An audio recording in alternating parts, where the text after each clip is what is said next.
Good morning, dear students. In today's video, we will continue our chapter Transport and Communication, and we will start from Airways. In 1903, the Wright brothers flew the first aeroplane called the Flyer. Flyer was the first aeroplane made by Wright brothers. We have come a long way since the first plane. Today, aeroplanes can carry as many as 400 passengers. Means aeroplanes have the capacity to carry 400 passengers at a time. They can cover long distances in less time. Airways is the fastest and the most expensive mode of transport.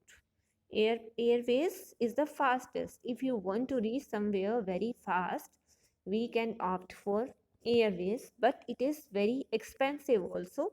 It is the most expensive mode of transport. Aeroplanes land and take off at airports. All the aeroplanes land and take off at airports. We need airports for landing and taking off the aeroplanes.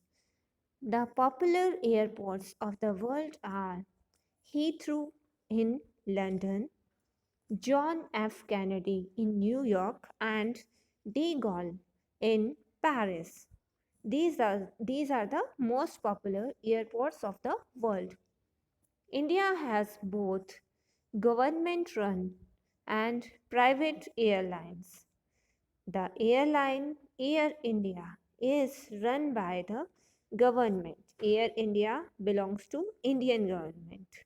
Some private airlines like Indigo, SpiceJet, Vistara and Air Asia offer air travel. All these are private airlines. Only Air India is run by Indian government. Some of the international airports in India are Indira Gandhi International Airport. Indira Gandhi International Airport is in Delhi. Netaji Subhash Chandra Bose International Airport in Kolkata. Chennai International Airport in Chennai and Chhatrapati Shivaji International Airport in Mumbai. Aeroplanes and helicopters are used to bring food and medicines to people in times of disasters such as floods, tsunami, and earthquakes. Aeroplanes and helicopters are used to bring foods and medicine. They are used to help people with food and medicine in the times of disasters like floods, tsunami, and earthquakes.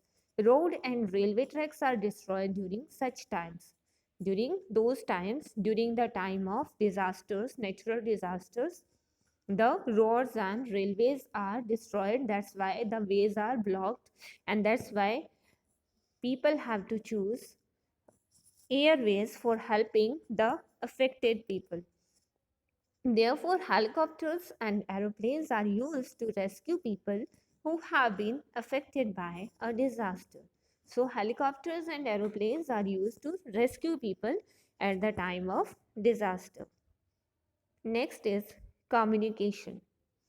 Communication is the process of exchanging thoughts and ideas and information with another person. When we want to exchange our thoughts, ideas, and information with another person, that is called communication.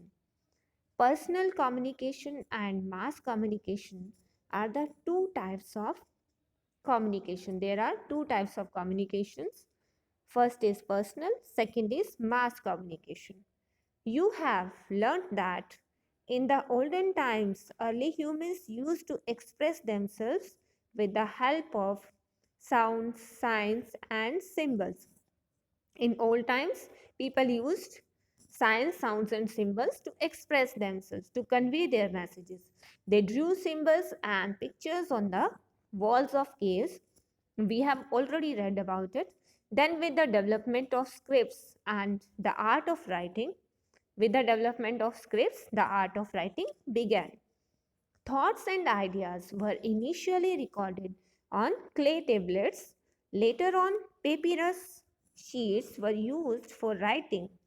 Papyrus sheets were used, the paper made from papyrus were used for writing and for transferring the messages, for conveying the messages. The invention of printing press helped to print and supply more copies of books among the masses. All these information you have already read, how we could get scripts, how we could get paper, and how people started printing the books. Earlier means of communication were slow compared to how they are today. Today we have very advanced means of communication, but earlier the means of communication were very slow. People used pigeons to send messages and letters. They rode horses to take messages from one place to another. They used pigeons or they used horse riders for conveying the messages or for taking the messages from one place to another. These methods were useful, but letters and messages reached very slowly. These messages were useful for the people. These methods of conveying messages were helpful, but they were very, very slow. Over the years, better and faster means of communication came into being, and we got the new ways of communication. So, we will read about personal communication and mass communication in detail in the next video. Have a wonderful day, dear children. Bye bye.